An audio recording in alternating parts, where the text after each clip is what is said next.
Hello, it's Hannah Gelbart. Thank you so much for joining us for this episode of What in the World from the BBC World Service.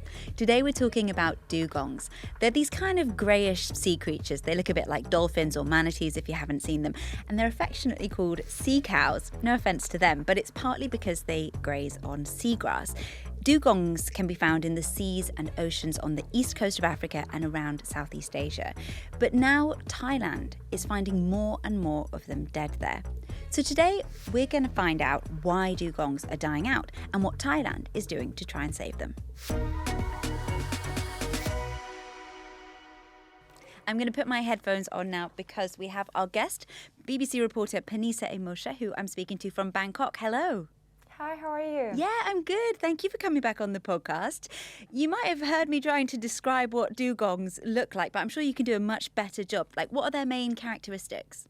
We coming from Thailand, so to paint a better picture, so dugong is like a marine version of mudeng, so a baby pygmy hippo that's become a phenomenon worldwide, not only in Thailand. But actually is a cousin to a manatee. What difference between dugongs and a manatee is actually its tail.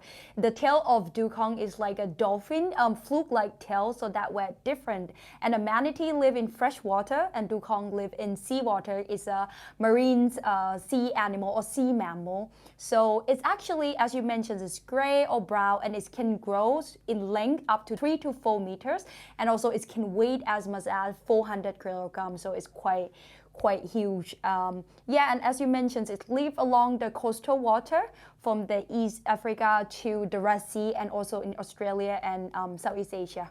I've never seen one, but have you? Is it something that like people see when they're swimming or diving or snorkeling? Yeah, unfortunately, it's a very shy animal, so it's not that they will when see a human that will come to approach us, not that friendly, so maybe they try to flee away. But if you lucky, you might see one. And how important are they for the ecosystems?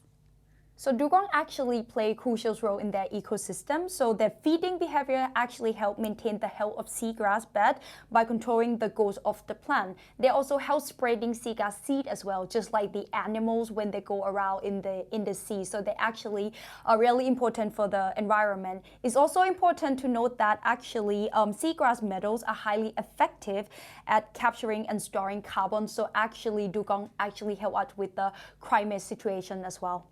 So they do play a really important role. And how are they seen culturally? They've got this affectionate name, sea cows. They actually is one of Thailand's 20 endangered wild animals. So we actually really look after them, and they actually really dear to our society as well. Do you know how big the dugong population is around Thailand? So it used to be over 200 in the past, but now with the crisis at the moment, that in November alone, 5 dugong have died. And one expert that we interviewed kind of estimate that is maybe less than 100 dugong left in Thailand. Do you know what's causing this? Like, why are they dying in such high numbers? The short answer is that they're losing their food. So seagrass is their main food, or if their only food. And the reduction or the reduced rate of seagrass in Thailand has been seen since 2020, with particularly more reduced in the past few years. And researchers has been linked this with unusual sea level drop. This actually caused the seagrass to be exposed to the air and to the sun for extended periods of time. And this has been sabotaging the seagrass growth really much. The heavy rain, the frequency also play important role as well, because it can reduce the salinity in the water, which is a condition that actually suitable from the seagrass level. But when you have more rain coming off from land to the water, that can also be a cause of problem for seagrass growth too. I don't know about you, but when I watch documentaries about marine life, there are always these animals that wash up and they have like plastic bags in their bellies and stuff. Is plastic waste also affecting the dugong population? It is for sure. Earlier we talking about how famous mudeng is, right? Back in 2019, there is one dugong named Miriam in Thai. She became a sweetheart of the country back then because she was found stranded in April of 2019. She was only 6 months old and she was rescued, and she was the first dugong in Thailand to be milk fed by humans. So she became like a national sweetheart, and then she was healthy, she was rescued, and she was sent back to the nature. But unfortunately, in August of the same year, she was found dead. And can you imagine what the cause of it? Was it plastic? They found plastic, and it's like kind of cause problem with her intestine and lead to inflammation. And unfortunately, she was found as on August, and actually she was found as on August the 17th, and that day become a national Dugong Conservation Day of Thailand from 2019. What a sad story, and really interesting how the whole nation got behind the story of Miriam, the Milky Dugong, as I'm going to call her anyway. Yeah. But you said there's less than 100 dugongs left now. What would happen if they all went extinct? How would that affect the seas and the oceans? I mean, for sure, as we mentioned about how important dugong is to the ecosystem, right? Actually, Thailand used to have one province, is Trang province, that is known to be the capital city of dugong, because in the past, there's so many dugong there, and nobody can bring dugong from Trang province because there's a lot of seagrasses there. But now they're less and less, and the experts say that in Trang, in that province, the capital city of dugong in Thailand, less than 10 dugong are left. So I mean, you lost tourist attractions, but even more severe than that, you lost the dugong. And we don't want to repeat what happened in 2022 when dugong become like extinct in Chinese water. You mentioned this National Dugong Conservation Day. What is Thailand actually trying to do in terms of real action to try to save its dugong population? So at the moment, our stakeholder in Thailand trying to replant all the seagrass. That's the most important thing. So the dugong have their food back. But unfortunately, the expert told us that there haven't been any project that we could say is 100% success rate, because actually planting seagrass is actually really hard because it takes a long time to grow, and there's so many problems with climate change we mentioned, with heavy rainfall or with heavy storm that could sabotage the seagrass really easily. So despite all this hardness and difficulty, the experts still emphasize on the fact that we have to keep doing it because it might yield results in the next 5 to 10 years. But at the moment, they're trying to monitoring dugong. They're trying to study how it's feeding and how can, if we know them better, how can we help them better. But at the moment, the main focus is trying to replant the seagrass. And climate change is a problem across the world. You mentioned China, where the dugongs have all gone extinct. Is this a problem in other parts of the world too?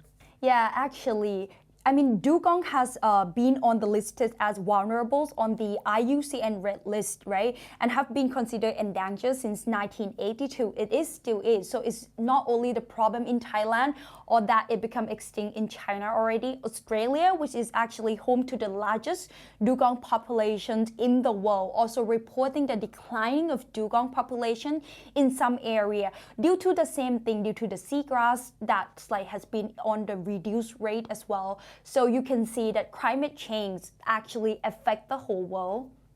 And beyond Southeast Asia, dugongs used to be found all along the eastern coast of Africa, from Somalia to Mozambique, but sightings these days are really rare.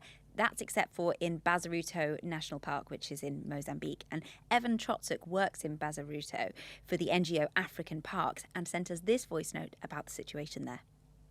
Most of the time I've spent in water with dugongs has been during the tagging process.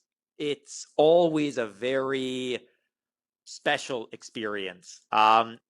They are incredibly cryptic and shy animals, and 99% of your observations or your time with them are brief 3-second glimpses as they come up to surface and breathe. There are a few hundred dugongs in the Bazaruto region. Considering the rest of Mozambique, you probably have a few dozen other dugongs, and it's a similar situation in Kenya and Tanzania. There's certainly been a severe reduction in terms of their geographic distribution and in terms of the relative density in the vast majority of the dugong's East African range. The primary reason is an increase in gill netting along the entire East African coastline in the 70s, 80s, 90s. Around the world, gill nets are the principal threat to dugongs. Gill netting is a type of netting whereby a fisher leaves it in the water column. So it floats there. It's incredibly simple to use, right? I can simply go out, put a net down, leave it there for 24 hours, and come back, and any fish that swum into this net will be captured in it. Unfortunately, as I mentioned, because it's left there with nobody attending it, that often means that when marine megafauna swims into it, whether that's a turtle, whether that's a shark, dugong, dolphin, it can easily get entangled, and then it's unable to continue breathing properly. Together with the Mozambican government, we institute a number of conservation activities, community development, so alternative livelihoods to shift pressure from fishing, education. We also conduct aerial surveys, we conduct satellite tagging, and we do seagrass surveys. And then we also do conservation law enforcement to ensure that illegal fishing is also being managed and disrupted appropriately. So you can hear, Panisa, about some of the other things that are being done in other parts of the world to try and save the dugongs. Thank you so much for joining us for the podcast. Thank you. And thank you to everyone who is listening or watching. I'm Hannah Gelbart. I'm Panisa Aemocha. And this is What in the World from the BBC World Service. We'll be back with another episode soon. See you then. Bye.